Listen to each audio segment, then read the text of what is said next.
dadangal kalalamot. Untag na napukpukan niya 88.1 FM Radyo Pangasinan paborito. Bali-bali rito dugan da jay. Mandangal pa si rin. Ga, abayan mo, tamandangal tayo sa nagutan sa labi. Aya, so #1 pop music station, DWJE 88.1 FM, Radyo Pangasinan. Paborito. Oh yeah! Pogo Chico, let's go! Sa Pogo Chico, feel the vibe now. Tayo nang gumalaw, come alive now. May bagong sigla, we can feel it. The good times flow, can't conceal it. Kapsay si Samson, angat sa lahat. Kasama mo sa pag-unlad. Kapsay si Samson, tunay na leader. Para sa Pogo Chico, forever! Serbisyong totoo, Barangay Pogo Chico. Tired of the stress and noise of the city? And looking for the perfect getaway? Good thing there's J-Max Resort Hotel. Cozy rooms, a refreshing pool, and a peaceful escape for the whole family. Whether you are on a trip, a barkada outing, or even solo retreat, J-Max Resort Hotel is the perfect destination. So pack your bags, leave the stress behind, and discover the place where relaxation meets comfort. J-Max Resort Hotel, your perfect place for any kind of occasions. J-Max Resort Hotel is located at Villanueva Street, Poblacion Norte, Santa Barbara, Pangasinan. For inquiries, you may call at 0947-980-3263 or 075-636-8479. J-Max Resort Hotel. Kapaborito, lukot nyo lang ng dukulan nyo. Alas 6 na! Time check was brought to you by San Carlos City Mayor Julier Ayoy Rosuelio. San Carlos City, maunlad, ligtas at maayos. Parad aliguas, tan arangkaday kalasyaw, ang inyong lingkod sa ating bayan. Ang bawat isa ay mahalaga. Sama-sama nating itaguyod ang disiplina, malasakit, at tunay na pagbabago. Sa tulong ng inyong suporta, patuloy nating mapapalago ang ating komunidad. Malinis, ligtas, at maunlad. Isang mensahe mula kay Mayor Patrick Agustin Caraman. Kasama ninyo sa bawat hakbang tungo sa progresibong bayan. Alagang Caraman, Kalasyaw, para sa lahat. Red Horse Beer Inuman Wisdom. Kung masarap ang simula, sulit ang ending. Tama!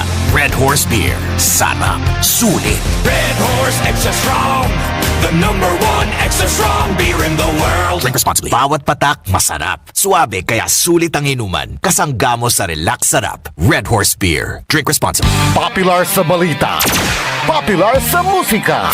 Pangasinan Golfwaves Network Corporation. Sa Pangasinan, we are the #1 pop music station. DWJE 88.1 FM. Radyo Pangasinan. Paborito. Paboritong ang kabataan at matatanda. Paboritong pakinggan sa bus, tricycle, jeep at mga opisina. Paborito mo, paborito ko, paborito natin lahat. DWJE 88.1 FM, Radyo Pangasinan. #1 pop music station. Paborito. Ang susunod na programa ay rated GP. GP? Ano yun? Garantisadong pampaborito! Wadyala sa programa Mambangon si kayo kapaborito. Pakaringalan na sari balita, impormasyon at loob tanpaway na luyag na Pangasinan. Maabig yakabwasan Pangasinan. Maabig yakabwasan Pangasinan. Kaiba sa kapaboriton Dennis Mojares tan si kapaboriton Errol Horado. Jalabat DWJE 88.1 FM Radyo Pangasinan. Maabig yakabwasan Pangasinan.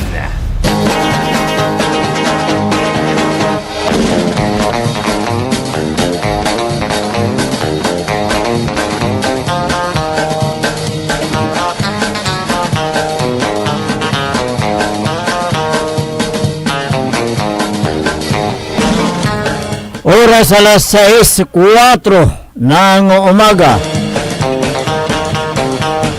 Good morning. Masantos tan maabig ay kabwasan luyag na Pangasinan. Naimbag na bigat kada kayo amin, Apo. Magandang umaga po sa inyong lahat.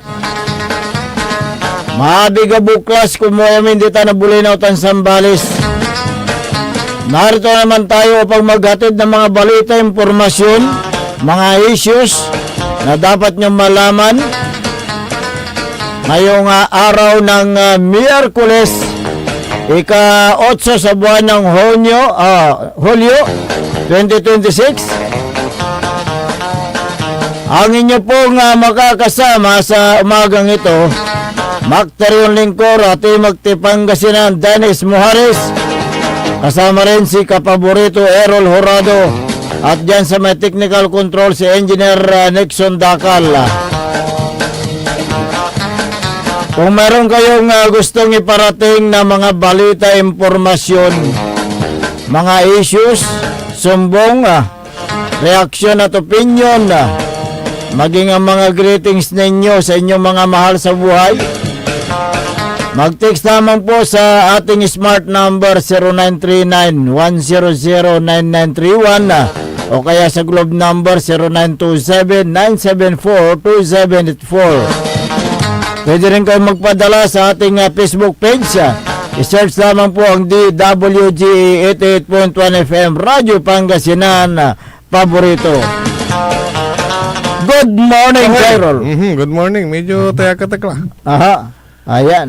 Medyo mayayom. Aha. Sana po hindi na dadaan dito sa ating probinsya si Maring Inday. Ay, kumarin. Oo. Maring Inday nawawala Sana mawala na. Sana matunaw na. Oo. Yung bagyo. Para hindi kawawa. Makapinsala. Oo. Agla makadesyang na saray kaabungan.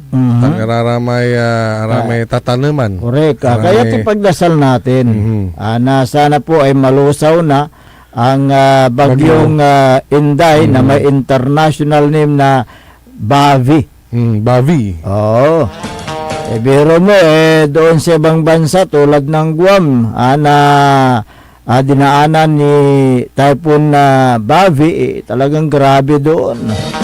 Doon din sa China, di ba?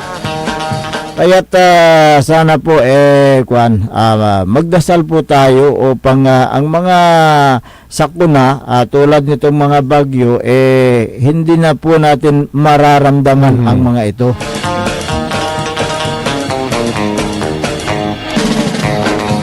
Dumako tayo sa mga issue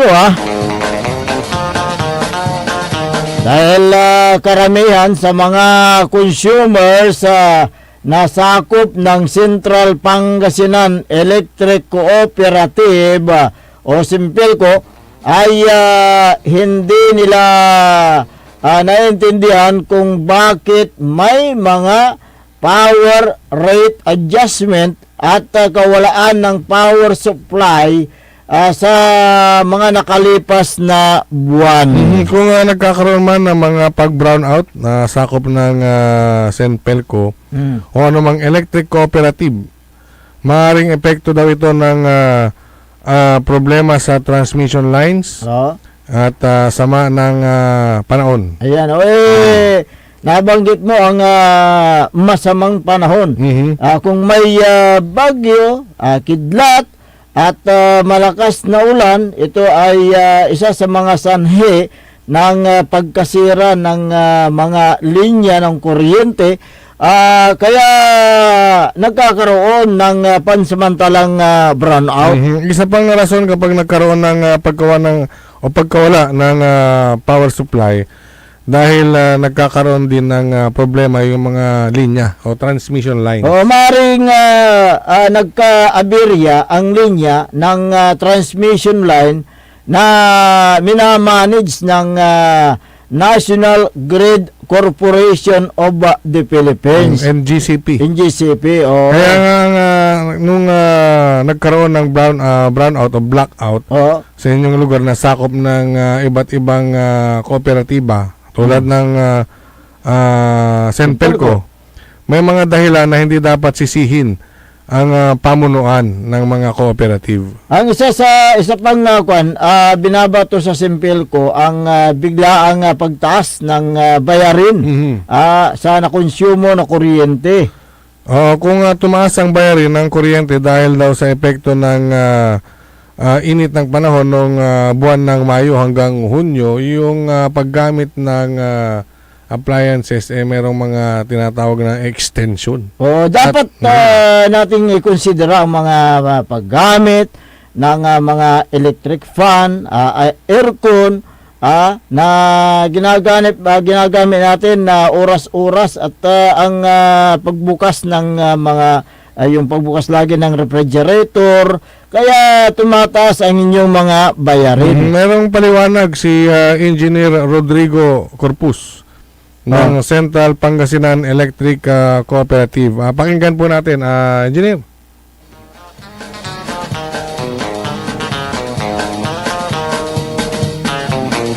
Habang piniprepare ni Engineer. Taunungan ninyo dahil itong nakarang buwan ng Hunyo, yung billing natin ng June ay nararamdaman talaga ng ating mga consumers yung bahagyang pagtaas ng ilang charges, particularly ng generation charge, dahil nga po doon sa event na nangyari noong Mayo na kung saan ay nagkulang tayo ng supply at nag-result pa sa rotational burnout o yung manual dropping na ipinatupad ng NGCP.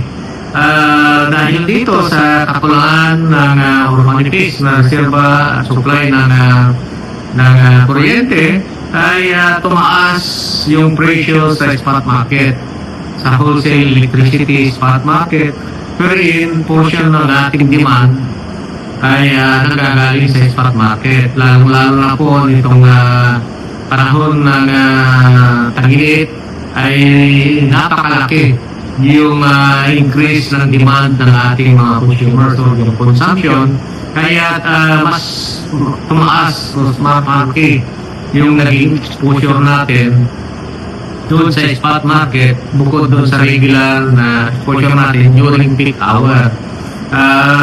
Sa tala po ng Simpelco, ang demand ay tumaas mula Mayo hanggang Hunyo ng from 134 naging umabot ng 160 megawatt. So ganoon kataas yung demand ng ating consumers nung kainitan, kasasagan ng mainit na panahon.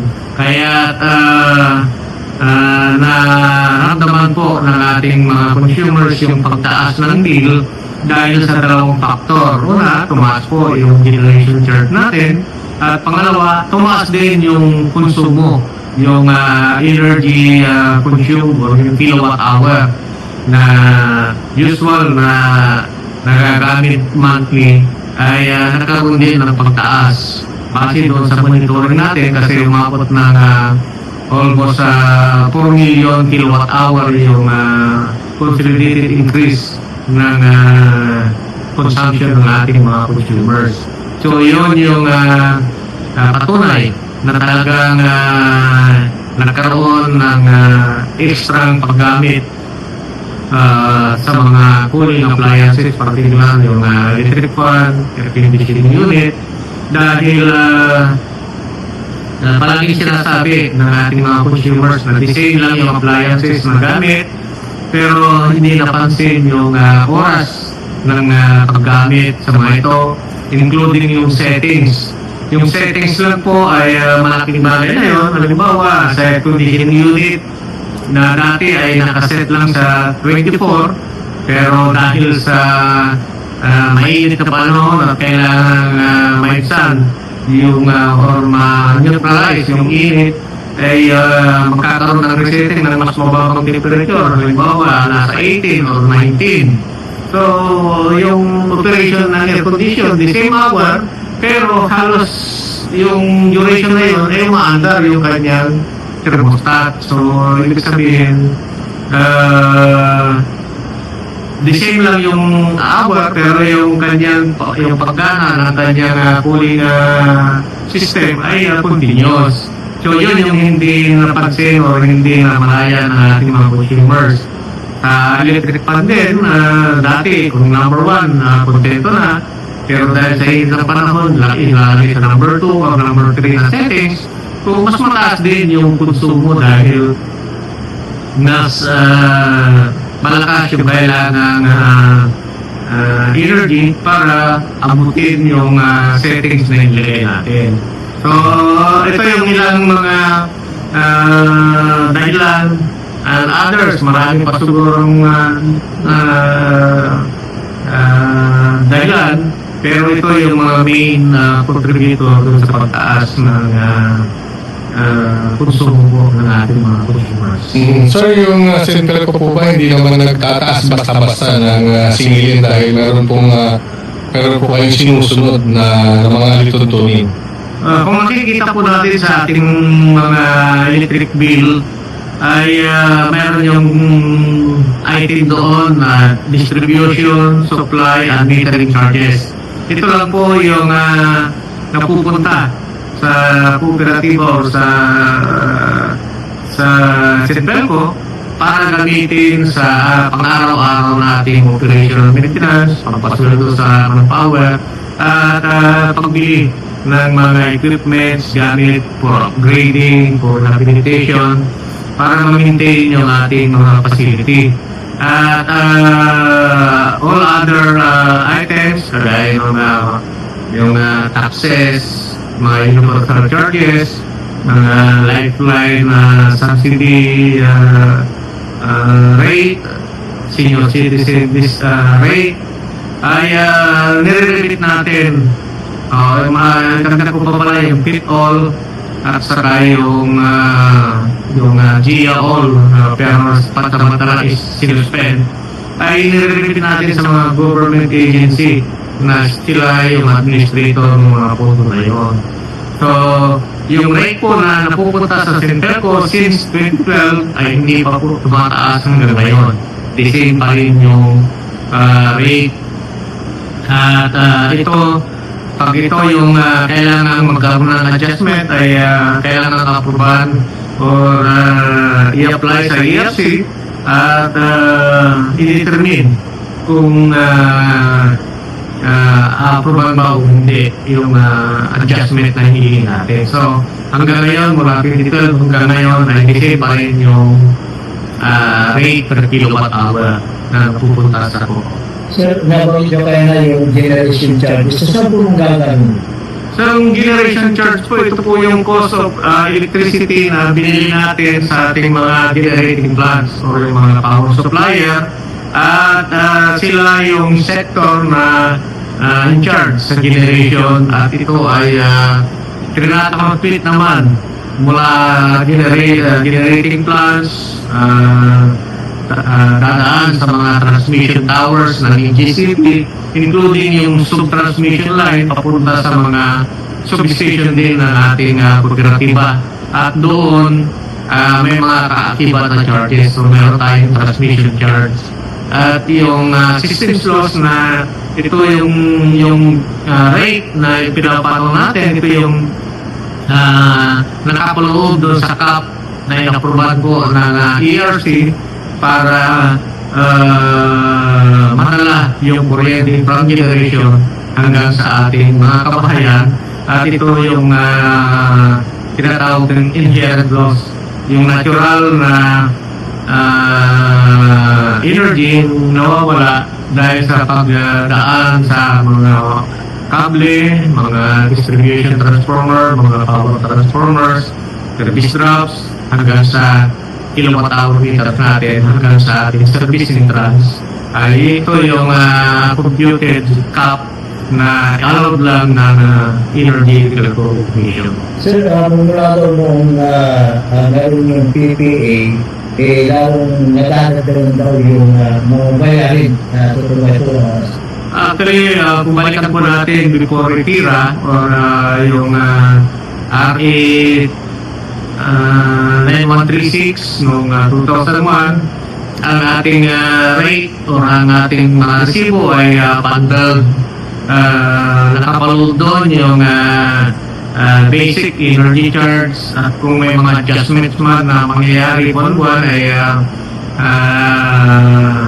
nakalagay sa line item na PPA o Power Purchase Adjustment.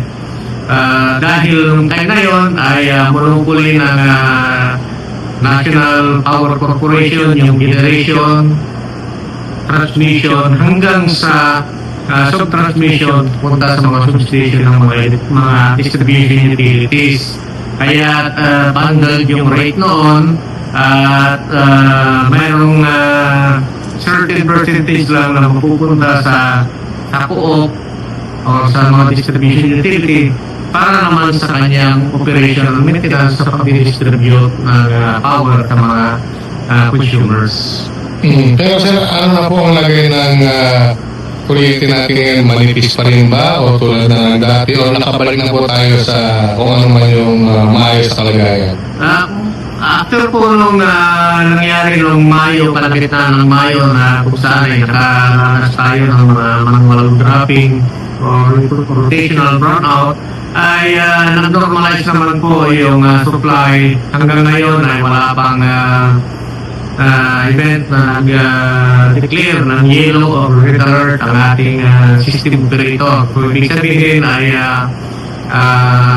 kasya or sufficient yung supply po sa ngayon. Maliban na lang kung may mga planta ulit na unscheduled ay magkakaroon ng outage due to technical problem, yun lang po yung magkakaroon ng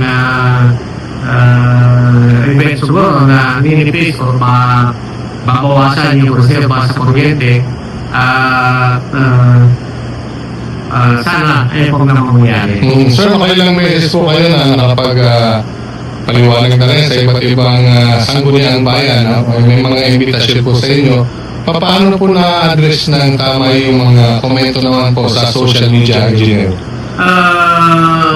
Tama po yung sinabi ninyo na umupir po tayo sa mga imbitasyon ng mga sangguniang bayan para ipaliwanag sa mga consumers natin sa kanilang sasakupan anong naging sanhi ng pagtaas ng generation o yung mga electric charges at nagresulta sa pagtaas ng consumption or bill ng ating mga consumers, electric bill ng ating mga consumers. At naipaliwanag din natin na ang main cause ay yung sa generation ng ating kuryente. So yan po ang paliwanag ni Central Pangasinan Electric Cooperative General Manager Engineer Rod Corpus tungkol doon sa mga binabato sa Simpelco. Una yung pagka-brown out nasakop ng Simpelco at ganon din yung mga pagtaas ng singil sa kuryente noong nakaraang mga buwan. Nung alam mo yung nakaraang araw yung malakas yung kidlat at saka yung kulog. May part kasi na wala namang ganong issue. Hindi na rin nila naranasan pero yung kanilang power supply nagkaaberya. Ilang kunyan bayan yung hindi na damay doon sa may kulog at kidlat pero damay sila sa brownout. Ganito kasi yan. Yung connection kasi nun karugtong nung doon sa may affected. Correct. Kaya yung mga nag-comment hindi kasi nila naranasan yung kulog at kidlat dito sa may Central Pangasinan nung nakaraang araw. Correct. Diba? Kaya yung mga pagkaroon ng mga brownout, may mga dahilan po yan na hindi po dapat na sisihin ang Simpelco. Siyempre, merong NGCP. Kasi dalawa yung kwan dyan yung tinatawag na generate yung transmission line. Yung transmission line, yun yung NGCP. na sila po yung nagsusupply ng kuryente patungo sa Simpelco. Kasi ang pinagkukuha natin ng kuryente dito sa Luzon yung Sol Power Plant so Sol Power Plant papunta sa NGCP yung National Grid Corporation of the Philippines. Ang NGCP siya naman ang magbabato sa mga distribution line tulad ng Simpelco at saka iba pang mga kooperatiba, Panelco, gano'n, di ba? So, yun yung mga dapat nating pag-aralan kung ano po yung mga cost ng mga pagkawalan ng kuryente sa inyong lugar. Oo. Marami ang nagtaka dahil maraming nakalagay na charges sa resibo. Oo nga Tulad ng system loss at generation charge. Ang system loss kasi, siyempre may mga din, bayaran din yan, tulad ng value added tax, dahil sa nakapalood doon sa kabuuang gross receipt o yung kabuuang kita ng distribution ng kuryente ayon sa kasalukuyang batas. May batas yan kaya't yung paliwanag nga ni General Manager Rod Corpus na yung distribution metering charges na yan siyempre napupunta sa Simpelco para sa mga maintenance ng Central Pangasinan Electric Cooperative. Yung mga charges kasi hindi naman Simpelco ang nagpapataw niyan. May regulasyon may dyan. regulasyon. Batas yan. Kaya ang sisihin natin yung mga gumagawa ng batas. Kung bakit napakaraming charges. Correct.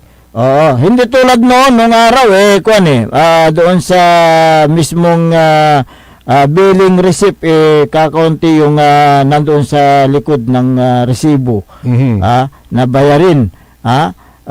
Ngayon, nung ginawa yung PPA, yung Private Purchase Adjustment, doon na nagbago yung resibo at nandoon sa likod may mga iba't ibang mga bayarin tulad ng system loss. Ito yung hindi nila naintindihan yung system loss ang akala nila yung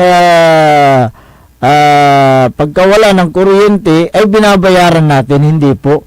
May mga explanation diyan ni Engineer Rod Corpus sa system loss na yan. Kaya itong nangyayari na pagkawala ng kuryente sa inyong lugar, dapat ninyong alamin muna kung ano po ang dahilan ng pagkawala ng kuryente. At ganoon din yung pagtaas ng yung bayarin, may rason din.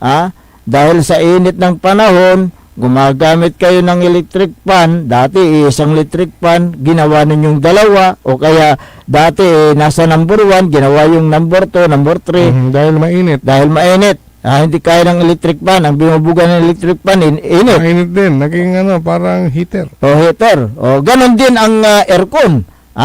Ganon din ang aircon. So, sa sobrang init, yun yung nagpapataas ng konsumo ng kuryente. Ganon din sa refrigerator. Pag kayo po ay bukas ng refrigerator, malaking nakukonsumo na kuryente. Kaya hindi nyo nararamdaman agad yan, at makikita nyo na lang sa mga billing bakit tumaas ang aking bayarin. Dahil nga sa paggamit nyo ng mga appliances. Hindi po kasalanan ng Central Pangasinan Electric Cooperative yan. Okay. Mamaya, talakayan din natin ang iba pang mga issue. Makalipas lamang po ng ilang paalala. Ang puta-putang irembalita. The Senate is under attack. Senate was never under attack. Pero para sa amin na nandito, napakaraming nangyari. I'm talking about ngayon, after those terrible events. Ang puta-putang ransonata. Dame yung Hawak mo ang beat. Saan ang puta-putang informasyon? Aya sa #1 pop music station. DWJE 88.1 FM. Radyo Pangasinan. Paborito. Good morning mga kapaborito, 6:30 na. Time check is brought to you by RH Super, ang shot ng tropa. Talaranan sa paboritong herbal ng bayan, E-Karma Health Option. Kaiba sa paboritong doktor, Dr. Glenn Soriano. At programan Early in the Morning, alas 7 hanggang alas 8 na kabusan. Kada Sabado, Jalaban at paborito yon istasyon, DWJE 88.1 FM, Radyo Pangasinan, E-Karma Health Option. Mare! Kabigla ka naman, Mare, ha? Grabe, gimagana ka, ah. Mari, di mo sinabi na uwi ka pala ng San Carlos. Ay, oo. Namiss ko na kasi dito ang pamilya ko. Ito na palang San Carlos ngayon. Grabe, Mare. Ang laki na ng pinagbago. Siyempre naman, Mari, alam mo ba na dito sa syudad natin, malaki na talagang pagbabago. Mula sa mga infrastruktura, nandiyan na mga konkretong daan at mga bagong pasilidad. Wow! Meron din tayong trending na ayos, kalusugan karavan na nagbibigay ng libreng serbisyong medikal. Balita na! Saka, nandyan din ang mga programang pag-agrikultura para sa ating mga magsasaka. Ay, wow! At higit sa lahat, Maria, ang pagpapanatili ng peace and order ng ating syudad. Perfect! Di lang yan, binibigyan din ng halaga ang kapakanan ng lahat ng tao at pantay na karapatan sa mga serbisyo ng gobyerno. Grabe, Mare! Ang bongga na talaga ng San Carlos. Parang ayoko na bumalik sa ibang bansa. Oo, Mari. Kung ako sa'yo, dito ka na lang sa San Carlos. Dahil sa San Carlos, tunay na subok na ang serbisyong ayos. Mayor Julia Ayo Resuello po, kasama si Vice Mayor Jose Resbox Resuello at ang Sangguniang Panglungsod ay nandito upang umagapay at magserbisyo sa ating minamahal na syudad. San Carlos, maunlad, ligtas at maayos. Looking for a place where comfort meets flavor? Welcome to Cafe Medardo, nestled inside Coras Manor and Garden in Mapandan, Pangasinan. Your cozy escape just off the town's heart. Start your day with the rich aroma of freshly brewed coffee. Savor our signature blends, perfectly paired with warm pastries straight from the oven. Indulge our mouth-watering pasta, all and chef-inspired specialties made with love in every bite. Whether it's a casual catch-up with your friends, a family celebration, or a quiet moment just for you, Cafe Medardo is your perfect spot to relax, connect, and enjoy. Visit us today at Cafe Medardo in Coras Manor and Garden, Mapandan, Pangasinan, where every cup tells a story and every visit feels like home. Cafe Medardo, where every sip feels special. Mga kababayan ko sa Malasiki, ang maayos at maunlad na komunidad ay nagsisimula sa ating lahat. Makilahok sa mga programa ng ating lokal na pamahalaan, kalinisan, kalusugan, at kaayusan. Mag-segregate ng basura, sumunod sa batas trapiko, at suportahan ang mga proyekto ng barangays. Tandaan, ang pagbabago ay nagsisimula sa simpleng disiplina at pakikiisa. Sama-sama tayo para sa mas ligtas, malinis at maunlad na bayan ng Malasiki. Ang LGU at mamamayan magkaisa para sa kinabukasan. Ako po ang inyong lingkod, Mayor Alfe Soriano ng Bayan ng Malasiki. Mga kapaboritong tagupenyo, may bagong saya at pagkakataon ka na naman para manalo. Ipinakikilala ang bagong Authorized Agent Corporation ng STL sa Dagupan, ang Golden Key Play Corporation. Mas pinaantig, mas exciting, at mas malapit sa inyo. Araw-araw, may tsansa kang mag-uwi ng papremyo. Legal, ligtas at suportado ng PCSO. Suportahan ang legal na laro, iwasan ang illegal. Dahil dito, panalo ka na, makakatulong ka pa. Ang STL Dagupan ay hatid sa inyo ng Golden Key Play Corporation at ng Philippine Charity Statistics Office. Naghahanap ka ba ng masarap, sulit at tunay na Chinese food? Tikman ang kanilang masasarap na noodles, steaming dumplings, fried rice, at iba pang paborito ninyong Chinese dishes na siguradong magpapabalik-balik sa inyo. Sa bawat subo, maasahan ang kalidad, sarap at pagmamahal sa pagluluto na para bang nasa puso ka ng Chinatown. Pang pamilya, pang barkada o pang solo food trip, siguradong busog at masaya ka sa Angkong Noodle House. Angkong Noodle House, sarap na abot kamay, lasang tunay na Chinese food. Ano pang iniintay mo? Tara na, kain na sa Angkong Noodle House.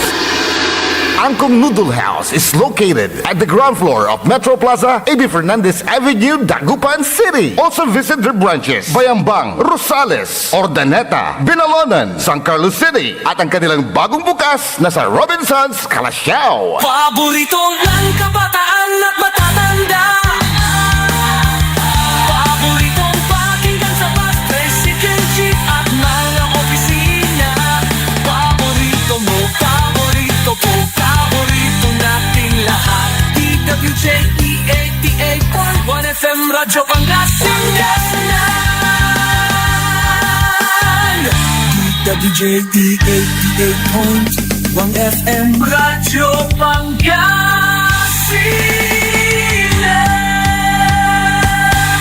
Paborito. Bumangon na! Samahan ang inyong mga kapaborito. Maabigyan ka po sa Pangasinan. Dennis Muhares, Errol Hurado, ang gigising sa inyo tuwing umaga sa programang Maabig Kagabosan Pangasinan. Dito lamang sa #1 Pop Music Station. DWJ 88.1 FM Radyo Pangasinan. Alas 6:36 ng umaga sa pagpapatuloy po ng ating palatuntunan Maabig Kabuwasan Pangasinan na ang inyo pong makakasama o nakakasama sa umagang ito. Good morning Pangasinan, Maabig Kabuwasan. Ako pa rin po ang inyong kapaborito, Kuya Errol Jurado. Mac Terion Lingkura, Timog Pangasinan, Dennis Muhares. At kasama din natin dyan sa may technical control si Engineer Nixon Dakal, ang nag-iisang pogi sa puso ni Madam Charis. At ganon din si Engineer Jael Franz Pumarin kaya Biaba. Ginawa mga basketball player. Oo, 7-footer eh. Diyan sa may gawing kanan, nandyan ang ating batang-batang station manager, hindi tumatanda. Kalabaw lang ang tumatanda, sabi niya. Si Manager Joey Baby, good morning sa iyo. Kapag ba pinag-usapan natin ng mga bata, maagang gumigising ang mga yan. Oo na. Naghahanap ng gatas. Basta sanggol. Oo. Pero ito ang pagkawala ng isang anak dahil sa hindi inaasahang aksidente ay isa sa pinakamasakit at mabigat na pagsubok na maaaring nararanasan ng isang pamilya, lalong-lalo na sa ina, kapaborito Errol. Oo. Dumaan sa matinding kalungkutan at pagluluksa gaya ng nangyari kay Municipal Councilor John Nazer David Unyo ng Bayan ng Bayambang. Siyempre, nakita niyo naman all over social media dito sa ating lalawigan. Diba? Kaya ang pagka-aksidente dyan sa may San Carlos. San Carlos, na bumangga sa isang concrete barrier dyan sa may tulay. Kung minamaneho niyang sasakyan. Kung gaano kasakit ang yung nararamdaman ng mga pamilya at kaanak ni Councilor Kulas ang ang palayo niya Kulas Honyo, ganon din ang sakit na nararamdaman ng isang ina ng bayan ng Bayambang Pangasinan, na kung saan nagbigay ng kaunting mensahe itong si Mayora Ninya Jose Kiambao. Sa kanyang maikling mensahe, may mga litrato pa nga o mga video clips na masaya itong si Councilor Hunyo ay bakas sa mukha ni Mayor Ninya Jose Kiambao ang pagkawala ng isang magaling na lider at isang kaibigan. May short video sige, na nakapost sa Facebook page mismo ni Mayor Ninya Jose Kiambao. Engineer, paki-play nga yung message. Every Monday, lagi ko kayong tinitingnan dito. Always, sa patan ko dyan, si Nazar dyan. Always present. There's really something about Nazar that's very magnetic, very charming, and you know that he has a pure good heart. Hindi lang siya gwapo physically, pero kitang-kita mo na meron siyang mabuting puso. He was also very humble.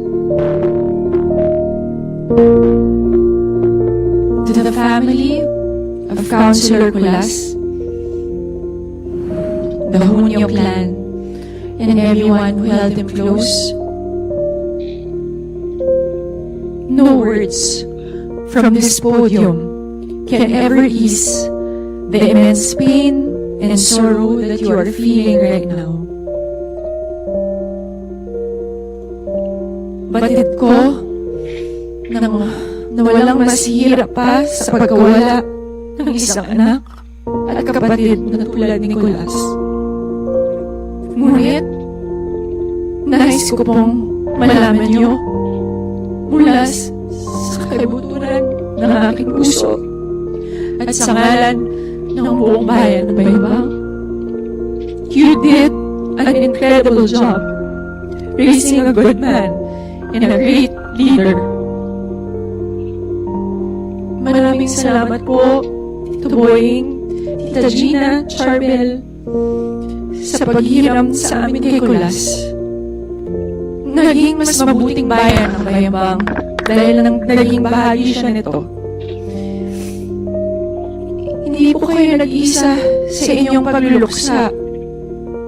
Ang buong munisipyo ng bawat barangay ay nakikiramay at nakikiyakap sa inyo sa napakahirap na oras na ito. My whole family, Cesar and I are with you always, Tito Boying, Tita Gina, and Charbel. Sa aking mga kapwa-kawani, sa pamahalaan, habang patuloy nating ginagawa ang ating tungkulin, bitbitin natin ang alaala ng ating kapatid, ng ating anak. Let us honor his life by continuing the work he loved. Maglikod tayo na may ngiti. Magsilbi tayo na may katapatan at kababaang loob. Magmahalan tayo bilang isang pamilya, gaya ng palaging ipinapaalala sa atin ng buhay ni Nazar. May you always rest in God's peace. Nazar, may you always be happy. And like what I said, may you know that you are loved. You are very loved. Rest in peace, Councilor John Nazar David Muñoz. Your light will forever shine in the hearts of your beloved Bayambanggenyos.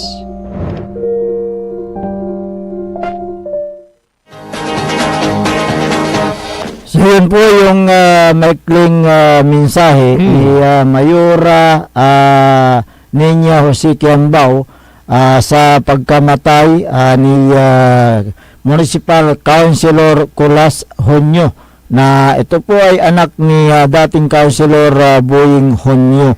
Karamtan si dati. Oo, kakilala ko rin itong kanyang ama. Nanilbihan din bilang councilor ng bayan ng Bayambang, Pangasinan. Oo. So, ayon kay Mayora Kiambao, siyempre may mga alaala na dapat nating yung alalahanin sa mga ginawa ni Councilor Kulas Honyo, dahil siya po ay na-aksidente dyan sa may San Carlos City, at siya po asanin ng kanyang pagkamatay. Yung kaya naman yung mga ito, aksidente kasi yan di ba? Hanggang po yung manggabay. Sa rarate untan niya nagagawa. Kaya ang laging sinasabi, iba yung pag-iingat. Tama? At syempre, wala may tatawagan nila, may defensive driver. Raraman. Pero ang aksidente, ang disgrasya, ay hindi natin inaasahan yan. Inaasahan yung mga ganyang pangyayari. Oo.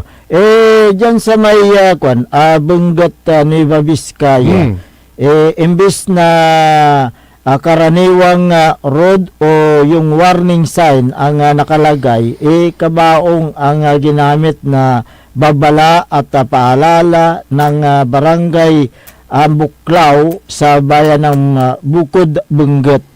May yan kasi nadadaanan ko yan yung binanggit mong part na yan. Accident prone kasi yun. Dahil sa grabe sharp curve, bangin pa. Bangin, dyan sa may Bukod. Bukod Benguet. Ito na, imbis na road signs o yung typical na warning sign, hindi kakarga?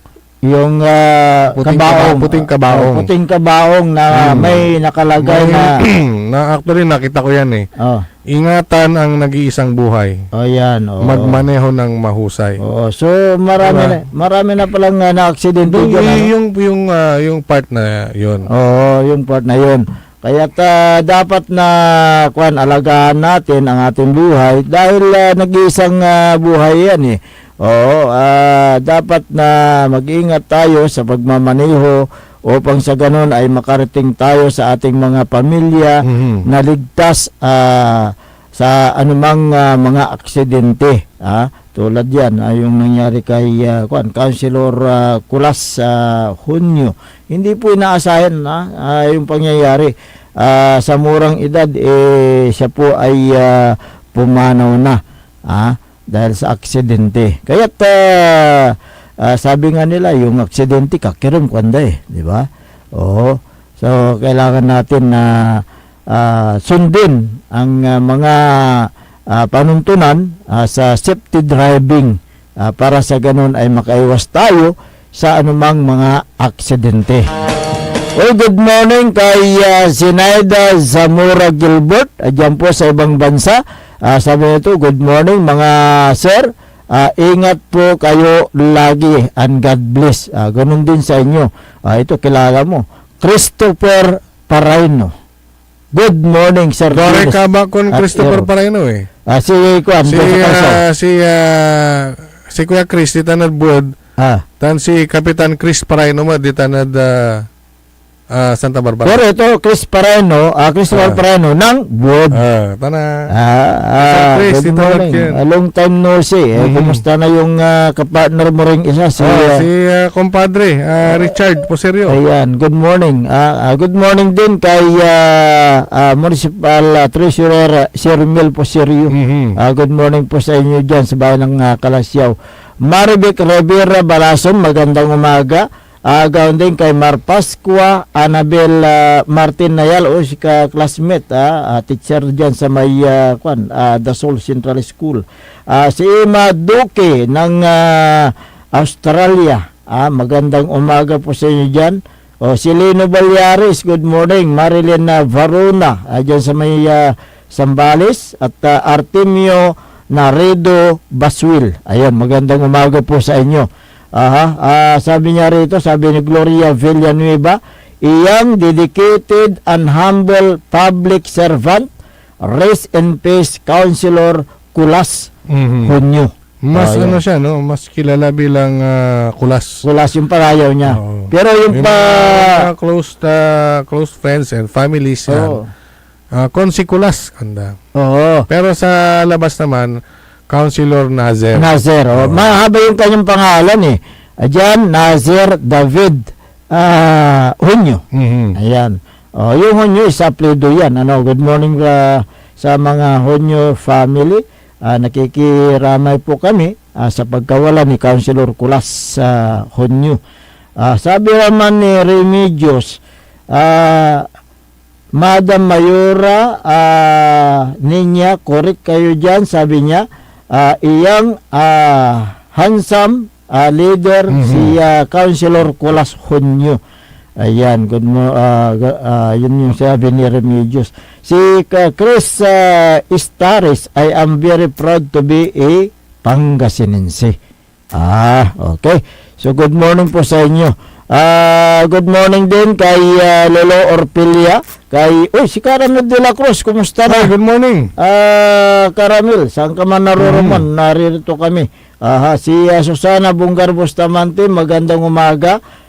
Majena Corda, si Marie Cris Abarra, Merlit Abilia, si Elmer Soriano, si Silvia Romero, Lisa Sim, Helen Ibasa Labarias ng Bimaloy, Jeffrey Castillo ng Alaminos, magandang umaga. Ganoon din kay Esther Ramos ng Barangay Mangkop, Calasiao. Maki Mapalakapak Soriano. Dito Barangay Jimenez. Good morning. Good morning po sa inyo. Si Paing Palos ng Barangay Kalawagan, Lawak, Pangasinan, magandang umaga. Kapitan Saudi Bauson ng Barangay Makabito, Calasiao. Anong araw ngayon? Miyerkules pala. Baka nagmamaneho na yan. Sa yung garbage truck. Garbage collection. Kasi itong si Kapitan Saudi, talagang gawain niya, halos gawain niya lahat dyan sa Barangay Makabito. Maghakot ng basura, mag-drive ng garbage truck, at ganun din, siyempre, ginagampanan niya yung mga iba't ibang mga gawain dyan sa barangay. Malapit lang kasi yung bahay niya. Sa mga barangay. Yung mga project, marami na siyang mga proyekto na ito ay noon Tanton Aliwan Balag, so Pundo. 20% development fund yung kailang dyan base doon sa kanilang annual income ng barangay, yung 20% para sa mga programa at proyekto na dapat na pakinabangan ng taong bayan dyan sa Barangay Makabito. Ganyan siya. Lahat ng sa bawat sentimo napupunta sa tamang proyekto na pakinabangan ng taong bayan. Kagawad Junjun Gabrielio, magandang umaga. Tama pala. Kagawad Raymond Taminaya ng Barangay Mangkop, Calasiao, magandang umaga. Brother na yan ni Police Major Mark Ryan Taminaya. Ayan. Si Police ng Calasiao. Ng Aguilar. Ayan. From Calasiao kasi sila. Ayan, taga Barangay Mangkop. Diyan na po sila nag-aral, nagtapos sa elementarya sa Calasiao. Mangkop Elementary School sila. Mangkop Elementary School. Ayan, diyan sa may bayan ng Calasiao. Good morning sa mga BHW diyan sa may Barangay Makabito. Si Madam Anita Rolusta, si Juana T. Kagawaan, si Francisca Kawagdan. Madam Juana Kawagdan. Kawagdan. Si Francisca Gabrielio, good morning. Jennifer Manangan, si Marian Salinas. Ayan, magandang umaga po sa inyo. At magandang umaga rin kay Vice Mayor Atty. Johnny Cabrera. At ganoon din si Councilor Ortineros Flores. Kumusta yung father mo, Git Wilson? Si Liga President, dating Liga President, Carlito Dion. Kumusta na po kayo dyan sa Barangay Wood? Good morning, si Joel Calvo. Silong here, good morning. Good morning. Binga Bodilianos, good morning, dyan sa Calasiao. Si ano? Si Master Sarlo Gonzales. Ayan. Saka si Buds Vidal, good morning. Good morning din dyan sa may bayan ng Mapandan, si Mayor Carl Christian Biga. At ganun din si Sir Jeffrel, si Dr. Felix Domicilio, si Boss Darun. Good morning. Meron bakasyon niya mo? Meron na nag-consent. Neneng, may bago kasi silang baby. Ayan, oo. Si Councilor Freddy Pinuliar, good morning. At Madam Sheila, good morning po sa inyo. Don Ramon Bautista, Senior. Ayan, magandang umaga po sa inyo. At ganoon din si Junjun Bautista. Ayan, good morning. Papunta ka sa Region 1. R1MC. Si Don Ramon. Okay, pwede pa tayong mag-exercise, Engineer.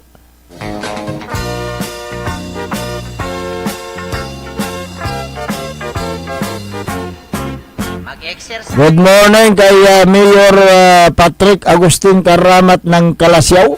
Si Councilor Kyle Gaspar, good morning. Good morning din kay Councilor Elias Villanueva. Si Engineer Ben Datwin at saka si Councilor Manny Datwin, good morning. Good morning din kay Councilor Jose Loresco, si Councilor Mike Season, sinong kukuy? Test Mike, kumata. Test Mike. Sinong kukuy pa mo?